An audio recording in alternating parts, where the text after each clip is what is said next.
హరీష్ రావునే వారిని పంపించారు. కవితకు చెక్ పెట్టే స్కెచ్. బీఆర్ఎస్ ఎమ్మెల్యేలు జస్ట్ షాంపిల్ చూపించారు. రఘునందన్ రావు సంచలన కామెంట్స్.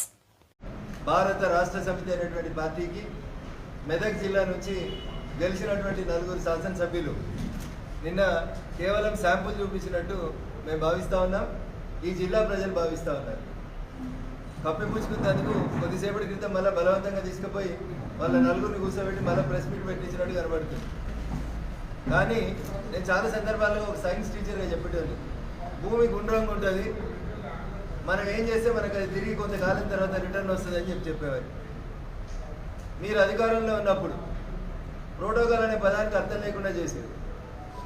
ఎమ్మెల్యేలు పార్టీ ఎందుకు మారుతున్నారు సార్ అంటే, నియోజకవర్గాల్ని అభివృద్ధి చేసుకోవాలంటే అధికార పార్టీలోకి రావాలి. ప్రజలే వాళ్ళని దోలిస్తున్నారు. ఇది బామర్దులు వల్లించినటువంటి భగవద్గీత. ఇలా బావకు తెలియకుండానే ఈ జిల్లాకు సంబంధించినటువంటి 4 ఎమ్మెల్యేలు హరీష్ రావు గారి ప్రోత్సాహం లేకుండా, హరీష్ రావు గారి ప్రోత్బలం లేకుండా, హరీష్ రావు గారికి తెలియకుండానే ఈ 4 ఎమ్మెల్యేలు పోయి నిన్న ముఖ్యమంత్రి గారిని కలిసి వచ్చిర్రా. ఏం జరుగుతుంది అసలు మీ కుటుంబంలో అనేది ప్రజలకు తెలుసుకోవాలనుకుంటున్నారు. మీ కుటుంబ పాలన వద్దని పంపించిన తర్వాత కూడా ఇంకా షాట్ల తౌడు వస్తే కుక్కలు కొట్లాడినట్టు ఒకరు తూర్పు ఒకరు పడమర కొట్లాడుతూ ఈ రాష్ట్ర రాజకీయాల్ని భ్రష్టు పట్టించేటువంటి కార్యక్రమాన్ని మీరు ఇంకా కొనసాగిస్తూ సన్నాయి నొక్కులు నొక్కుతారు. ఉద్యమకారులకు ఇస్తాం, కార్యకర్తలకు ఇస్తామని చెప్పి 20 ఏళ్ల తర్వాత యాదికి వచ్చినట్టు ముచ్చట చెప్తూ మెదక్ ఎంపీ బీఫామ్ని ఆల్రెడీ ఒక ఆయనకు అమ్మేసుకున్నారని, భూముల అరకొండలకి రింగ్ రోడ్ని వంకర్లకు తిప్పిన వాళ్ళకి అమ్ముకున్నారని చెప్పి ఒకవైపు ప్రచారం జరుగుతున్నటువంటి ఈ తరుణంలోనే మొన్న సాయంత్రం ఫామ్ హౌస్కి చేరుకున్నటువంటి ముఖ్యమంత్రి గారి తనయ తాను మెదక్ ఎంపీ నుంచి పోటీ చేస్తానని, తన తండ్రి మీద కుటుంబం మీద ఒత్తిడి తెస్తుందని తెలుసుకున్నటువంటి సిద్దిపేట శాసనసభ్యులు ఈ పెండంతా నాకెందుకని బహుశా ఈ 4 ఎమ్మెల్యేలు అన్నట్టు వార్నింగ్ ఇచ్చే రూపం లోపల పంపించినాడని చెప్పి ప్రజలందరూ భావిస్తూ ఉన్నారు. నేనైతే అనుకుంటా ఉన్నా, హరీష్ రావు గారి నోటీసులో లేకుండా, హరీష్ రావు గారి పర్మిషన్ లేకుండా ఈ 4 ఎమ్మెల్యేలు పోయి ముఖ్యమంత్రిని కలిసిరని నేను అనుకోవట్లేదు. గతంలో ఒకసారి మనందరికీ గుర్తుండుంటుంది, రాజశేఖర రెడ్డి గారు ముఖ్యమంత్రిగా ఉన్నప్పుడు రెండోసారి రాజశేఖర రెడ్డి ముఖ్యమంత్రి అయిన తర్వాత గట్లే మీ సిద్దిపేట ఎమ్మెల్యే గారు ఇట్లా ఒక బోకే తీసుకొని పోయి రాజశేఖర రెడ్డి గారిని కలిసిరు. మళ్ళీ తెల్లారి ఏమైందో తెలియదు, వాళ్ళు కూడా ఇవాళ ఈ 4 పెట్టినట్టు ఆయన కూడా అప్పుడు ప్రెస్ మీట్ పెట్టిండని అందరు మీడియా మిత్రులంతా ఫోన్ చేసి చెప్తా ఉన్నారు. సో అసలు ఆ కుటుంబంలో ఏం జరుగుతుంది? ప్రజలు తిరస్కరించిన తర్వాతనే ఏమైనా జ్ఞానోదయం అయిందా అంటే, పార్టీ మీద పెత్తనం కోసం ఒకరి మీద ఒకరు జరుపుకుంటున్నటువంటి ఆధిపత్య పోరులో ప్రజలు చాలా స్పష్టమైనటువంటి తీర్పు ఇచ్చిండ్రు. ఈ రాష్ట్రానికే మీరు వద్దని చెప్పిండ్రు. ఇక దేశానికి పార్లమెంట్కి జరిగేటువంటి ఎన్నికల లోపల మీరు ఒక పెద్ద బిగ్ జీరోగా మిగిలబోతున్నారు. ఇది మీ కుటుంబ అంతర్గత కలహాల వల్ల జరుగుతున్నటువంటి ఇష్యూ తప్ప ఇంకొకటి కాదు. ప్రోటోకాల్ కోసం పోయినవని సన్నాయి నొక్కులు నొక్కుతుంది. ఈ సన్నాయి నొక్కులు నొక్కుతున్నటువంటి వాళ్ళల్లో ఒక ఆయన ఇంతకుముందు మెదక్ పార్లమెంటు నుంచి ప్రాతినిధ్యం వహిస్తుండే. ప్రోటోకాల్ అంటే ఏందో ఆయనకి ఏమైనా అర్థమైందేమో అప్పుడు అడగాలి. ఇవాళ ప్రోటోకాల్ యాదికి వచ్చిందా? 2 రోజులు పోలీసు వాళ్ళు ఎస్కాట్ రాకపోతే మీకు భయం అవుతుందా? ఇప్పుడు ప్రోటోకాల్ ఎందుకు? మీరు అధికారంలో ఉన్నప్పుడు ప్రతిపక్ష ఎమ్మెల్యేలకు కనీసం నియోజకవర్గ అభివృద్ధి నిధులు కూడా ఇవ్వకుండా కళ్యాణ లక్ష్మి చెక్కులు పంపాలంటే 3 ఎమ్మెల్సీలు, ఎంపీలు, జిల్లా పరిషత్ చైర్మన్లను పంపించి ప్రతిపక్ష ఎమ్మెల్యేలను ఇబ్బంది పెట్టిన రోజు ఈ జ్ఞానం లేదా మనకి? ప్రోటోకాల్ అంటే ఆ రోజు తెలియదా? జిల్లా ఇన్ఛార్జి మంత్రి అనేటువంటి అడ్డం పెట్టి ఎమ్మెల్యేలకు వచ్చినటువంటి నిధులని దోసుకపోతే చివరికి కోర్టుకు పోయి పిటిషన్ వేసుకోవాల్సినటువంటి దుస్థితిని కల్పించారు. ఎవరు తెచ్చిరు ఈ దుష్ట సంప్రదాయాన్ని? భారత రాష్ట్ర సమితి అనేటువంటి మీరు, మీ నాయకుడు చంద్రశేఖరరావు గారి నాయకత్వంలో మీరు ప్రతిపక్షాలను నిర్వీర్యం చేసుకోవాలని చూస్తే నీవు నేర్పిన విద్యయే కదా నీరజాక్ష అని. ఇలా 4 పోయారు, రేపు ఇంకో 5-6 పోతారు. మొత్తం 26 మంది జమ అయినాక నువ్వెట్లయితే కండువాలు కప్పినవో రేపు కాంగ్రెస్ పార్టీ కూడా నీకు అదే బుద్ధి చెప్తుంది. దాంట్లో ఇంకా డౌట్ ఏముంది? క్రిస్టల్ క్లియర్ కనబడుతుంది. నువ్వు కూడా అట్లే ఇద్దరిని నియోజకవర్గ అభివృద్ధి కోసమని, ప్రోటోకాల్ కోసమని నువ్వు కూడా గిట్లే కలిసినావు కదా అప్పుడు ఇద్దరిని కోసమని, నువ్వు కూడా గిట్లే కలిసినావు కదా అప్పుడు ఇద్దరిని, అప్పుడు 4 కలిసి మొత్తం నీకు 2/3 వచ్చిన తర్వాత ఒకటే రోజు కండువాలు కప్పి విలీనమైంది అన్నావు ఎల్పి. ఇలా ఏం జరుగుతుంది? భూమి గుండ్రంగా టర్న్ అవుతా ఉంది. కాకపోతే నువ్వు చేయడానికి నీకు 7 ఏళ్ళు పట్టింది, వాళ్ళకి 7 నెలలు కూడా అవసరం లేనట్టుంది బహుశా కాంగ్రెస్ పార్టీ. ఎందుకంటే శతాధిక వృద్ధురాలు కాబట్టి, 100 సంవత్సరాల ఎక్స్పీరియన్స్ ఉంది కాబట్టి, నీలాంటి వారికి సరి అయినటువంటి రీతిలో బుద్ధి చెప్పేందుకు నీ సొంత ఎమ్మెల్యేలు, ఆఖరికి నీ అల్లుడు. రాజ్యసభ ఎన్నికలపై తెలుగుదేశం సీనియర్ నేత ఎమ్మెల్యే గోరంట్ల బుచ్చయ్య చౌదరి ఆసక్తికర వ్యాఖ్యలు చేశారు. ఈ సందర్భంగా బుధవారం ఆయన అమరావతిలో మీడియాతో మాట్లాడుతూ,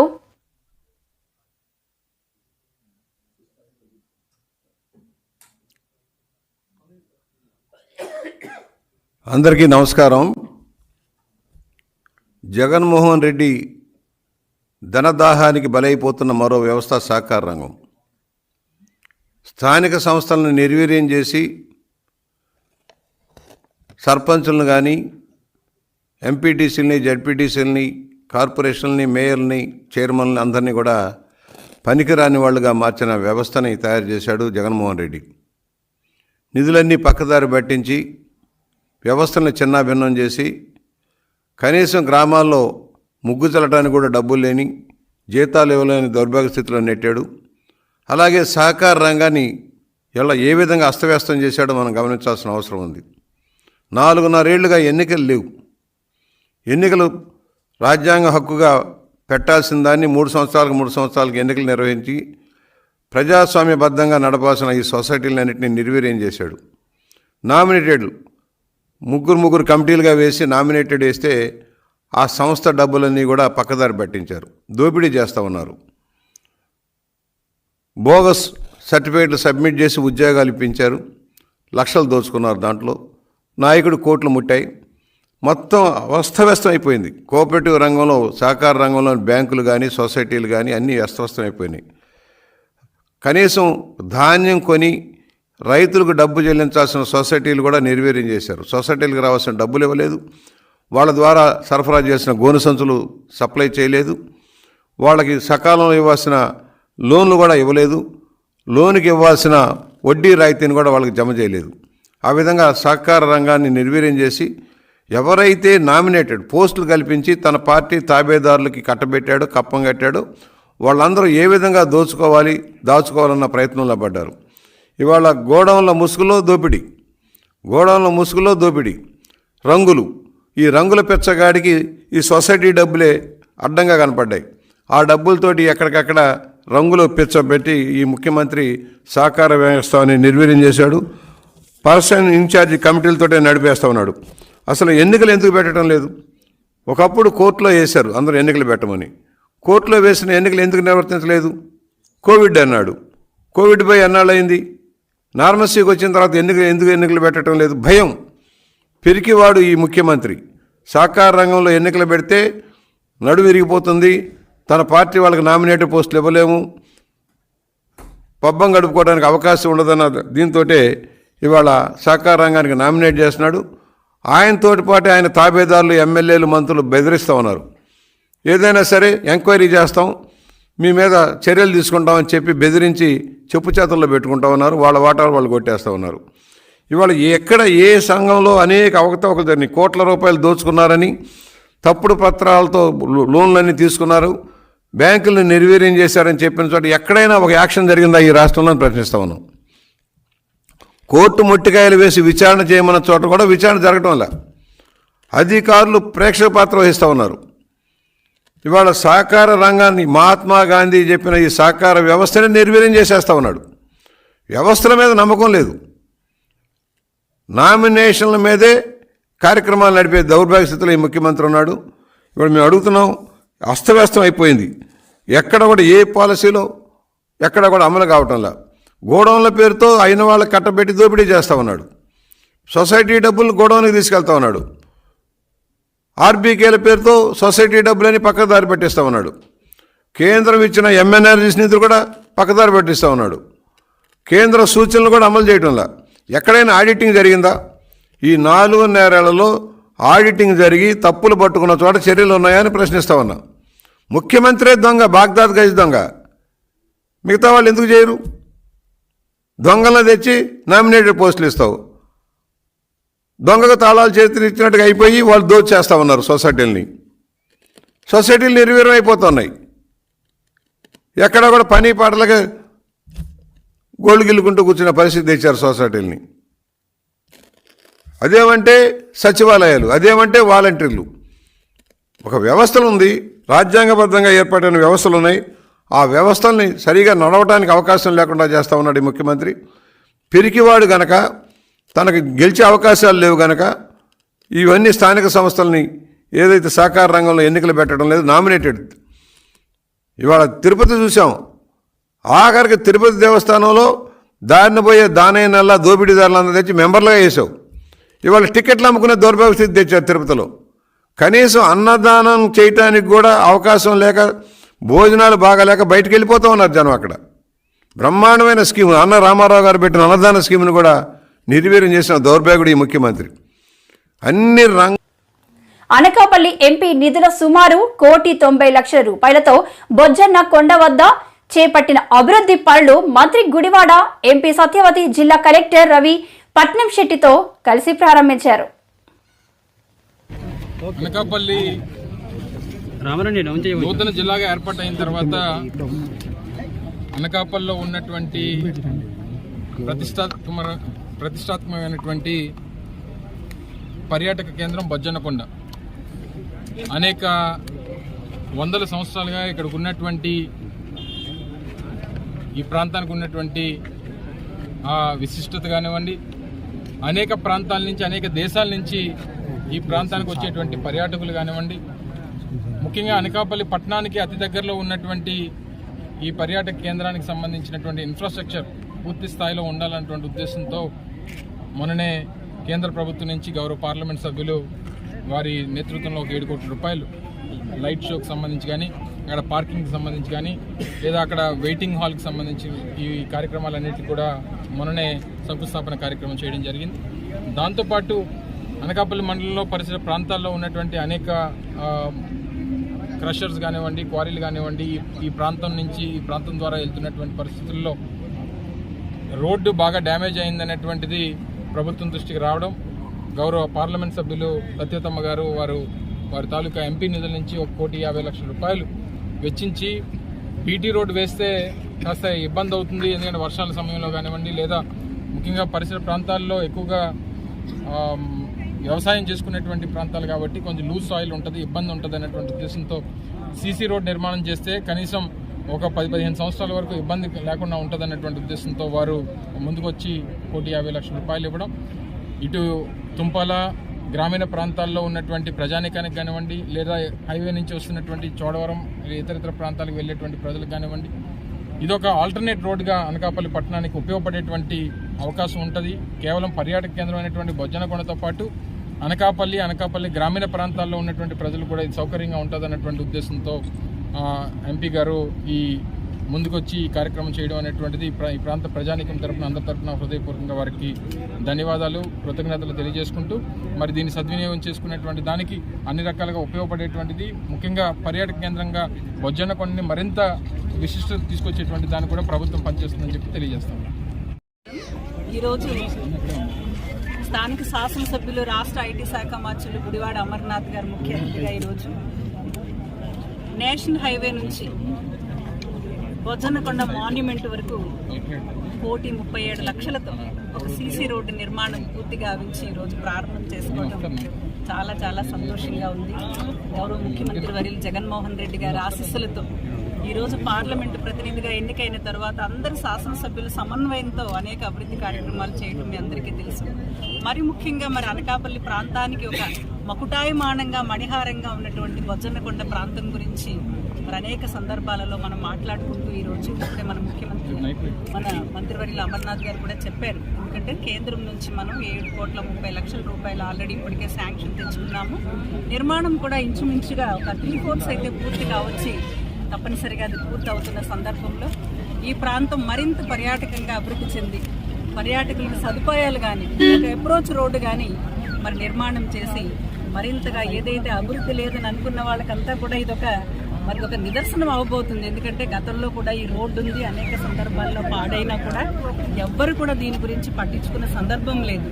మరి ఇవాళ అత్యధికంగా ఎంపీ ల్యాడ్స్ నిధుల నుంచి, ఎందుకంటే ఇది ఒక రోడ్డుగా చూడలేదు, ఇది పర్యాటకానికి ఒక అనుకూలంగా తీర్చిదిద్దే ప్రయత్నంలో, ఎందుకంటే విశాఖపట్నం నుంచే కాదు విదేశాల నుంచి కూడా బౌద్ధ భిక్షువులు అనేక మంది పర్యాటకులు మరి ఈ బౌద్ధారామానికి వచ్చి ప్రార్థనలు చేయడం మనం చూస్తూ ఉన్నాము.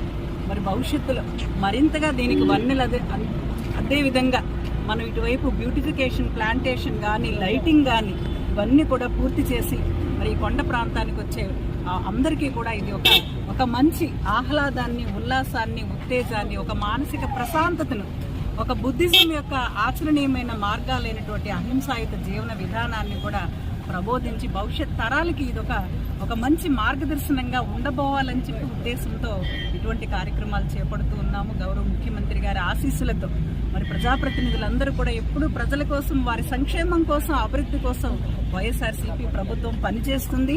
మరి అనేక మంది ఎన్ని విమర్శలు చేసినా ఇప్పుడు మేము చేసిన అభివృద్ధే అదొక సమాధానం కాగలదని చెప్పి మరి మీ ద్వారా కూడా తెలియజేస్తూ భవిష్యత్తులో మరిన్ని కార్యక్రమాలు, ఎందుకంటే దీని తర్వాత మనం అనకాపల్లి పట్టణానికి 32 సీసీ కెమెరాల ఎంపీ ల్యాడ్స్తో కూడా ఇవ్వడం జరిగింది. ఎందుకంటే ఎక్కడ కూడా లా అండ్ ఆర్డర్ సమస్యలకి ఏ విధంగా కూడా ఇబ్బంది కలగకుండా ఇమ్మీడియట్గా ఏదైనా ఇబ్బందులు ఉంటే ఆ సీసీ కెమెరా సిస్టమ్ ద్వారా, ఒక నిఘా వ్యవస్థ ద్వారా మరి ఆ శాంతియుత వాతావరణాన్ని కూడా అనకాపల్లి పట్టణంలో కల్పించడం కోసం అని చెప్పి మనం ప్రయత్నం చేస్తూ ఉన్నాము. ఈరోజు ఈ కార్యక్రమం అనంతరం అక్కడ కూడా టౌన్ పోలీస్ స్టేషన్లో 32 సీసీ కెమెరాలు ఎంపీ ల్యాడ్స్తో 10 లక్షలతో దాన్ని కూడా మనం ప్రారంభోత్సవం చేస్తున్నాం అని చెప్పి మీకు తెలియజేయడానికి ఎంతో సంతోషిస్తూ. Andhra Pradesh PCC chief YS Sharmila స్వరం మరింత పెంచారు. అధికార వైఎస్ఆర్సీపీతో పాటు తెలుగుదేశం పార్టీ, భారతీయ జనతా పార్టీపై విమర్శలు గుప్పించారు. ప్రతిరోజు ప్రత్యేక హోదా గురించి మాట్లాడారు. ప్రతిపక్ష నాయకునిగా చంద్రబాబు గారు ముఖ్యమంత్రిగా ఉండగా, చంద్రబాబు గారు బీజేపీతో పొత్తు పెట్టుకున్నాక ప్రతిపక్ష నాయకుడిగా జగనన్న గారు ఎన్నో నిరాహార దీక్షలు చేశాడు స్పెషల్ స్టేటస్ కోసం. ఆ రోజు జగనన్న గారు అన్న మాట, మూకుమ్మడిగా అందరు ఎంపీలు రాజీనామా చేద్దాం, అప్పుడు బీజేపీ పార్టీ ఎలా స్పెషల్ స్టేటస్ ఇవ్వదో చూద్దాం అన్నారు. ఆ తర్వాత ఎన్నికలు వస్తే స్పెషల్ స్టేటసే నినాదంగా తీసుకొని జగనన్న గారు మొత్తం ఎంపీలను నాకు ఇవ్వండి, నా ఎంపీలను గెలిపించండి, నా ప్రభుత్వాన్ని తీసుకురండి, కేంద్రంలో స్పెషల్ స్టేటస్ ఎలా రాదో చూద్దాము, కేంద్రం మెడలు వంచైనా సరే స్పెషల్ స్టేటస్ తీసుకొస్తామన్న మాట అవాస్తవమా? తీరా అధికారం లేకొచ్చినాక ఒక్కటంటే ఒక్కటైనా నిజమైన ఉద్యమం చేశాడా జగనన్న గారు? ఒక్కసారంటే ఒక్కసారైనా బీజేపీని నిలదీయడం కాదు కదా, కనీసం మాట వరుసకైనా స్పెషల్ స్టేటస్ ఏదండి అని ఒక్కసారైనా అడిగిన పాపాన పోలేదు. అసలు స్పెషల్ స్టేటస్ మనకు లేదు కదా, ఇప్పుడు స్పెషల్ ప్యాకేజీ కూడా లేదు. ఏమొచ్చింది విశాఖపట్నంకి? విశాఖపట్నం స్పెషల్ రైల్వే జోన్ చేస్తామన్నారు, ఇచ్చారా? ఉత్తరాంధ్రకు స్పెషల్ ప్యాకేజ్ అన్నారు, ఇచ్చారా? శుభ్రంగా ఉన్న ఉక్కు ఫ్యాక్టరీ, వైజాగ్ స్టీల్ ఫ్యాక్టరీ, అసలు వైజాగ్కే తలమానికం, అలాంటి దాన్ని తీసుకెళ్లి ఇప్పుడు సర్వనాశనం చేస్తున్నారు. ఇక్కడే ఉంది గన్నవరం పోర్టు. రాజశేఖర రెడ్డి గారు ఉన్నప్పుడు గన్నవరం పోర్టు ప్రభుత్వానికి కూడా ఒక స్టేక్ ఉండాలి అని చెప్పి రాజశేఖర రెడ్డి గారి ఆలోచన చేస్తే 30 ఏళ్ల తర్వాత మళ్ళీ గన్నవరం పోర్టు ప్రభుత్వం చేతుల్లోకి రావాలి అని రాజశేఖర రెడ్డి గారి దాన్ని అలా డిజైన్ చేస్తే ఇప్పటికే 15 సంవత్సరాలు అయిపోయింది. రాజశేఖర రెడ్డి గారు ఉంటుంటే, ఆయన ప్లానే గనక అమలై ఉంటే ఇంకొక 15 ఏళ్లకు ఆ గన్నవరం పోర్టు మళ్ళీ ప్రభుత్వం చేతికి వచ్చేది. అలాంటిది ఆయన కొడుకై ఉండి జగన్మోహన్ రెడ్డి గారు ఏం చేశారు? కేవలం 600 కోట్ల రూపాయలకు అదానికి మొత్తానికి అంటగట్టేశారు కదా గన్నవరం పోర్టు. ఇప్పుడు ప్రభుత్వానికి ఏ స్టేకు లేదు, ప్రభుత్వం చేతికి ఎప్పటికీ రాదు, పూర్తిగా అప్పనంగా అప్పగించేశారు. ఎవరి సొమ్మును అప్పగించారు? ప్రజల సొమ్ము కాదా? ఆంధ్ర రాష్ట్ర ప్రజల సొమ్ముని, ఆంధ్ర రాష్ట్ర ప్రజలని తాకట్టు పెట్టినట్టు కాదా? వీళ్ళ కుమ్మక్కు రాజకీయాల కోసం ఆంధ్ర రాష్ట్ర ప్రజలను తాకట్టు పెట్టారు. ఇది వాస్తవం. స్వలాభం కోసం ప్రజల ప్రయోజనాలను తాకట్టు పెట్టారు. ఆ రోజు రాజశేఖర రెడ్డి గారు ఉన్నప్పుడు ఎన్ని ఫ్యాక్టరీలు, ఎన్ని కంపెనీలను రాజశేఖర రెడ్డి గారు నిలబెట్టారు, ఎన్ని కంపెనీలను రాజశేఖర రెడ్డి గారు మునిగిపోకుండా కాపాడారు. ఈరోజు వైజాగ్ స్టీల్ అన్నది 30,000 మందికి ఉద్యోగాలు ఇస్తుందట. 30,000 మందికి ఉద్యోగాలు ఇస్తుంటే ఈరోజు ఆ 30,000 మందికి భరోసా లేకుండా పోయింది ప్రభుత్వాల మీద. 30,000 మంది వాళ్ళ కుటుంబాలు, ఎంతమంది బిడ్డలు, వాళ్ళ భార్యలు, ఇంతమంది జీవితాలకు భరోసా ఇచ్చిన ప్రాజెక్టు ఎప్పుడు కాంగ్రెస్ పార్టీ అధికారంలో ఉండగా ఇందిరమ్మ గారు వచ్చి శంకుస్థాపన చేసి కట్టిన ప్రాజెక్టు, రాజశేఖర రెడ్డి గారు ముఖ్యమంత్రి ఉండగా 3 మిలియన్ టన్నులున్న ప్రాజెక్టుని రాజశేఖర రెడ్డి గారు 7.5 మిలియన్ టన్నుల ప్రాజెక్టుగా చేస్తే ఇప్పుడేమో ఇప్పుడున్న ప్రభుత్వాలు, రాష్ట్ర ప్రభుత్వాలు, కేంద్ర ప్రభుత్వాలు మొత్తం ప్రాజెక్టునే నిర్వీర్యం చేస్తున్నాయి. కనీసం లాభాలు రాకుండా, కనీసం ఆ ఉన్న వాళ్ళకి కనీసం ఈ భూములు మిగులుతాయని కానీ, కంపెనీ మిగులుతుందని కానీ భరోసా ఈరోజు లేదు అంటే అది కేంద్ర రాష్ట్ర ప్రభుత్వాల వైఫల్యాలు కాదా? ఆలోచన చేయండి. మళ్ళీ చెప్తున్నాం, బీజేపీ ప్రభుత్వం అధికారంలో 10 సంవత్సరాలుగా ఉంది. మనకు స్పెషల్ స్టేటస్ ఇవ్వలేదు, పోలవరానికి కావాల్సిన 90% నిధులు ఇవ్వలేదు, మనకు రాజధాని ఇవ్వలేదు, సంవత్సరానికి 2 కోట్ల ఉద్యోగాలు బిడ్డలకు ఇస్తామన్నారు. 10 సంవత్సరాలలో 20 కోట్ల ఉద్యోగాలలో ఆంధ్ర రాష్ట్ర బిడ్డలకు కనీసం 1 కోటి ఉద్యోగాలు రాలేదు, 10 లక్షల ఉద్యోగాలు రాలేదు, 1 లక్ష ఉద్యోగాలు రాలేదు. రైతులకి రెట్టింపు చేస్తామన్నారు లాభాలు, అది కాలేదు. ఒక్క వాగ్దానం నిలబెట్టుకోకపోయినా అటు టీడీపీ ప్రభుత్వమైనా ఇటు వైసీపీ పార్టీలైనా మొత్తం బీజేపీకి అమ్ముడుపోయాయి. కనిపించినా కనిపించకున్నా పొత్తులు పెట్టుకున్నారు, కుమ్మక్కయ్యారు. ఈరోజు కుమ్మక్కు రాజకీయాలతో ఆంధ్ర రాష్ట్ర ప్రజలను బీజేపీ పార్టీకి బానిసలుగా చేయాలని చూస్తున్నారు. అందుకే ఈరోజు కాంగ్రెస్ పార్టీ ఇంత గట్టిగా నిలబడింది అంటే మీడియా మిత్రులకు మరియు అందరికి అంతకని ఎక్కువ మాట్లాడలేము. మా స్వచ్ఛందంగా మేము మా ఉద్యోగాలు పోయినాయి. 3 సంవత్సరాల నుంచి ఏడుస్తున్నాం. మా పిల్లలు, మా తల్లిదండ్రులు రోడ్ల మీద మడక తినే పరిస్థితిలో ఉన్నాం. మేము మాకు ఉద్యోగాలు తీసుకుంటే సంతోషం, అంతకుమించి మాకేం అవసరం లేదు. ఇప్పుడు దాదాపు 1000 మంది ఉన్నాం మేము ఈ ఉద్యోగాల కోసం. మా ఉద్యోగాలు మాకు ఇచ్చే సంతోషం. ఉద్యోగాలు అంటే చిన్న పనిష్మెంట్లు. అది ఏమైందంటే టైర్ పంక్చర్ అయినా మమ్మల్ని సస్పెండ్ చేస్తారు.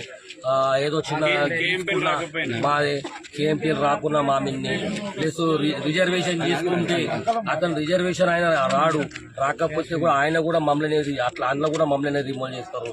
ఆబ్సెంటీజం ఒక్కనాడు రాకపోతే ఏదో జ్వరం వచ్చి మోషన్స్ వచ్చినాయి అంటే కూడా డైరెక్ట్ 2 రోజులు చూస్తారు, 3వ రోజు లైన్ గా ఆబ్సెంట్ చేస్తారు. పోయి అక్కడ ఇళ్ళ పడితే కూడా డ్యూటీలో తీసుకోరు. ఈ సబ్జెక్టు మీద మీరు ఎండి సజ్జనార్ కలవని మాకు అంత ఛాయిస్ ఇయ్యారు. అక్కడ ఎండి ఆఫీస్ ఎట్లున్నదంటే ఇప్పుడున్న పరిస్థితిలో ఎండి ఆఫీస్ కాదు, ఆర్ఎం ఆఫీస్ కూడా లోపల రానియరు. ఫస్ట్ వాళ్ళు మాట్లాడే లాంగ్వేజ్ కరెక్ట్